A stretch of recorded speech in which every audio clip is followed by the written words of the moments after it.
Hello my friends, I am Arnab from Arnab electronic. Welcome to my channel. বন্ধুরা, আজকে এই ভিডিওতে যে টপিকটা নিয়ে আলোচনা করবো সেটা হচ্ছে জয় জোহার অথবা তপশিলি বন্ধু পেনশন প্রকল্প নিয়ে আজকে ভিডিও আলোচনা করব। তো আপনারা জানেন যে দুয়ারে বাংলার যে অভিযান চলছে, তো তার মধ্যে কিন্তু এটাও একটা কিন্তু প্রকল্প, সেটা এনলিস্টেড রয়েছে। ঠিক আছে, তো আপনারা ক্যাম্পে গিয়ে সুবিধা নিতে পারেন যারা এখনও এনলিস্টেড নন, মানে এই যোজনায় যারা এখনও নিজেকে অন্তর্ভুক্ত করেননি তারা কিন্তু এখন করতে পারেন। তো ফ্রেন্ডস, আপনারা এখন যেটা দেখতে পাচ্ছেন এটা নতুন একটা ওয়েবসাইট, এটা মানে আমারই তৈরি করা একটা ওয়েবসাইটের মধ্যে ডেভেলপমেন্ট পুরোপুরি চলছে, তার কারণ ওয়েবসাইটটা একদমই নতুন। ঠিক আছে, তাও আমি আজকে আপনাদের সাথে ওয়েবসাইটের একটা পরিচয় করিয়ে দিতে চাই, যেটা হচ্ছে দেখতে পাচ্ছেন এখানে ওয়েবসাইটের নাম হচ্ছে স্কিম আপডেট বলে।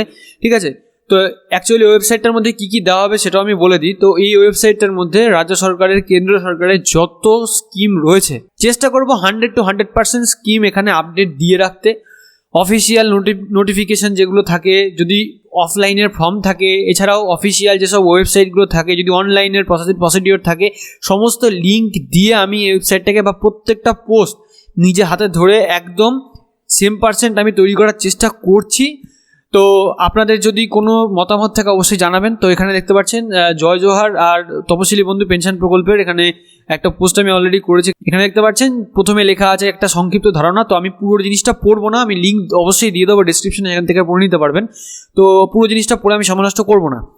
তো এখানে আপনি বেনিফিটটা কী পাবেন সেটা আগে বলি। 60 বছর বা তার বেশি যদি আপনার বয়স হয়ে গিয়ে থাকে তাহলে পরে 1000 টাকা করে প্রতি মাসে পেনশন হিসাবে পাবেন। সেটা কোথা থেকে? রাজ্য সরকারের তরফ থেকে। ঠিক আছে, এবার সবথেকে বড় বিষয় যেটা হচ্ছে এই প্রকল্পে আবেদন করতে গেলে আপনার কন্ডিশন কি থাকতে হবে। তো এই প্রকল্পে আবেদন করতে গেলে প্রথমে যেটা কন্ডিশন সেটা হচ্ছে পশ্চিমবঙ্গের স্থায়ী বাসিন্দা হতে হবে। এটা একটা মানে ক্রাইটেরিয়া কন্ডিশন। আর আপনি যদি কোনো রকম সামাজিক সুরক্ষামূলক কোনো প্রকল্পের আন্ডারে যদি নথিভুক্ত থেকে থাকেন তাহলে কিন্তু এই প্রকল্পে আপনি আর কোনো সুবিধা পাবেন না।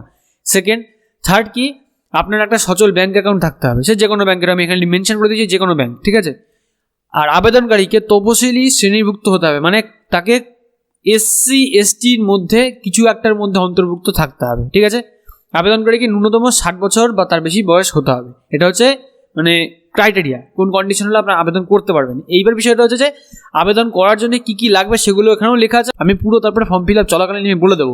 এখানে দেখুন একটা ছোটো চার্ট করে দিয়েছি যে জয় জোহর প্রকল্পের অফিসিয়াল নোটিশ এখানে ক্লিক করলে পেয়ে যাবেন, তারপর আবেদনের যে ফর্মটা সেটা এখানে ক্লিক করলে পেয়ে যাবেন, তারপরে অফিসিয়াল ওয়েবসাইটটা কী রয়েছে সেটা এখানে ক্লিক করলে পেয়ে যাবেন। আর ফর্ম ফিল আপ যারা দেখতে চান তারা এই জায়গা থেকে ক্লিক করলে কিন্তু ফর্ম ফিল আপও ভিডিও দেখতে পারবেন। ঠিক আছে, এই হচ্ছে টোটাল এই মানে পোস্ট। তো আমি চলে যাবো এখন সরাসরি ফর্ম ফিল আপে। তো সামনে দেখতে পাচ্ছেন যে ফর্মটা, সেই ফর্মটা কিন্তু অলরেডি ওপেন করে রেখেছি। এখানে তিনটে জিনিসের, এই একটা ফর্মে তিনটে জিনিসের আবেদন করা যাবে, একসাথে না, আলাদা আলাদা। একটা কি তপশিলি বন্ধু আবেদন করা যাবে, এটা হচ্ছে SCদের জন্য। আর জয় জোহার সেটা হচ্ছে STদের জন্য। ঠিক আছে, আর যে কন্ডিশন এই তপশিলি বন্ধু অথবা জয় জোহারের দুটোর কিন্তু কন্ডিশন সেম, শুধুমাত্র তফাৎ বা পার্থক্য কোনটায়? পার্থক্য হচ্ছে কি, তপশিলি বন্ধু হচ্ছে SCদের জন্য আর জয় জোহারটা হচ্ছে STদের জন্য। এটুকুনি ভালো করে আমাকে মাথায় সেট করে নিন। আর নিচে যেটা রয়েছে মানবিক প্রকল্প, এটা হচ্ছে পুরোপুরি আলাদা। ঠিক আছে, এটার আলাদা, এটা অলরেডি আমার ভিডিও করা আছে, যদি দেখে না থাকেন তাহলে আপনারা ভিডিওটা দেখতে পারেন। ঠিক আছে, তো এটা কিন্তু অ্যাকচুয়ালি জয় বাংলা মানে পেনশন স্কিমের আন্ডারে, তার কারণ আপনারা জানেন কিছু স্কিমকে এক ছাতার তলায় নিয়ে আসা হয়েছিল সেই টাইমে যখন এই জিনিসটা লঞ্চ করা হয়। ঠিক আছে, মানে 3টে প্রকল্পকে এক ছাতার তলায় নিয়ে আসা হয়েছিল। ঠিক আছে, তো সেইভাবেই এখানে দেখতে পাচ্ছেন পার্সোনাল ডিটেলসের মধ্যে কী কী আছে সেগুলো বলে দেওয়ার উপরে এখন ডান দিকে দেখতে পাচ্ছেন একটা রঙিন পাসপোর্ট সাইজ ফটো কিন্তু এখানে দিয়ে দেবেন। ঠিক আছে, আর ফটোটার ওপরে কিন্তু অবশ্যই সেলফ অ্যাটাস্টেড করতে হবে, নিজে সই করতে হবে ফটোটার ওপরে। ঠিক আছে, ক্রস সিগনেচার করে একটা সই করে দেবেন। এখানে রয়েছে প্রথমে হচ্ছে পার্সোনাল ডিটেলসের মধ্যে আপনার কী কী থাকবে, যে মানে সুবিধা নিতে চায় তার নাম, তার জেন্ডার, তার ডেট অফ বার্থ, আর মানে 1/1/2020 হিসাবে তার বয়স কত হচ্ছে সেটা। তারপরে কি আছে, তারপরে হচ্ছে তার বাবার নাম, তার মায়ের নাম, তারপরে কাস্টের ব্যাপারটা আমি একটু আগে মেনশন করে দিয়েছি। তো আর ম্যারিটাল স্ট্যাটাস, আনম্যারিড কি ম্যারিড কি সেপারেটেড সে যাই হোক না কেন। আর সেই ব্যক্তি মানে এখানে ধরুন এই ব্যক্তি মানে সুবিধা নিতে চায়, তো স্পাউস নেম, যদি সে বিয়ে করে থাকে তাহলে তার স্ত্রীর নাম, আর যদি এখানে মহিলারা সুবিধা নিতে চায় তাহলে এখানে তার স্বামীর নাম। ঠিক আছে, বুঝতে পেরেছেন আশা করি। এরপরে আসে সেকেন্ড যে অপশান, সেটা হচ্ছে মান্থলি ইনকাম আপনারা খুব বেশি এখানে দেখাবেন না, তাহলে কিন্তু আপনারা মানে বেনিফিট পাবেন না, বা আপনাদের এই যে অ্যাপ্লিকেশন এটা অ্যাপ্রুভ করা হবে না। যদি বেশি ইনকাম দেখিয়ে ফেলেন তাহলে আপনাকে মানে পেনশন দেবে কেন? ঠিক আছে, তো এখানে বলছে যে ফ্যামিলি মান্থলি ইনকাম আমরা 7000 টাকা দেখিয়েছি, তো আপনারা এর থেকেও কম দেখাতে পারেন বা এরকমই দেখাতে পারেন। ঠিক আছে, চেষ্টা করবেন কম দেখাতে, কোনো অসুবিধা নেই। তারপরে এখানে আছে পার্সোনাল আইডেন্টিফিকেশান নাম্বার। এইবার এখান থেকে আপনার ডিজিটাল রেশন কার্ড অবশ্যই দিতে হবে। তারপরে এখানে আছে AHL টিন, এটা আমি এখানে বাদ রেখেছি। তারপরে এখানে আধার নাম্বারটা দিতে হবে।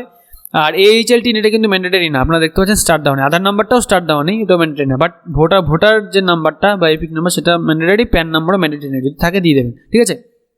BPL যদি অ্যাভেলেবেল থাকে তাহলে BPL নাম্বার এখানে মেনশন করতে পারেন, বাট এটাও কিন্তু ম্যান্ডেটারি না।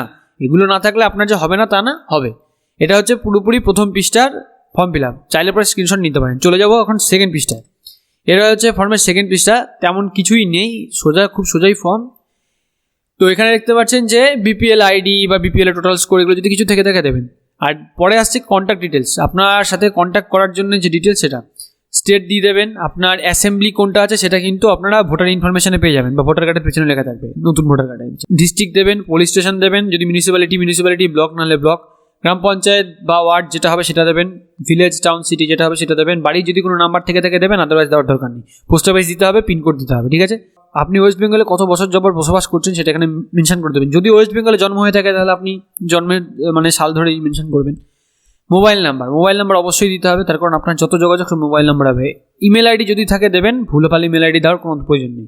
এটা গেল কন্ট্যাক্ট ডিটেলস। এইবার নিচে চলে আসছে ব্যাঙ্ক অ্যাকাউন্টের ডিটেলস। এটা কিন্তু ভীষণ কেয়ারফুল এটা দেওয়ার সময়। ব্যাংকের নামটা আমি লিখতে ভুলে গেছি, আপনার যে ব্যাংকের নাম থাকবে সেটা দিয়ে দেবেন, ঠিক আছে। যদি আপনার স্টেট ব্যাংক অ্যাকাউন্ট থাকে স্টেট ব্যাংক। এবার তারপরে আসে যে ব্যাংকের ব্রাঞ্চ, কোন ব্রাঞ্চে আপনার অ্যাকাউন্ট, ঠিক আছে। তারপরে আপনার অ্যাকাউন্ট নাম্বার খুব কেয়ারফুলি দেবেন। IFSC কোড এটাও খুব কেয়ারফুলি দেবেন, তার কারণ যদি ব্যাংক অ্যাকাউন্টে কোনো ডিস্টার্ব হয়ে যায় বা নাম্বার এদিক ওদিক হয়ে যায় তাহলে কিন্তু টাকা অন্য লোকের অ্যাকাউন্টে ঢুকে যাবে। এটুকুনি আপনি একদম ভালো মতো বুঝে রাখুন। এরপরে আসছে যে কি আপনার ডকুমেন্টস দিতে হবে সেটা পরে আসছে। আর এখানে যেটা লিখেছে ফর মানবিক স্কিম, মানবিক নিয়ে আমি বলেছি, ভিডিও করা আছে, তার জন্য মানবিক নিয়ে আমি এখানে একটা কথা বলবো না। ভিডিও লিঙ্ক দেওয়া থাকবে ডিসক্রিপশানে, এন্ড স্ক্রিনে, আই বাটনে, সব জায়গাতে দেওয়া থাকবে, সেখান থেকে আপনারা দেখে নিতে পারেন মানবিক যে স্কিমটা রয়েছে।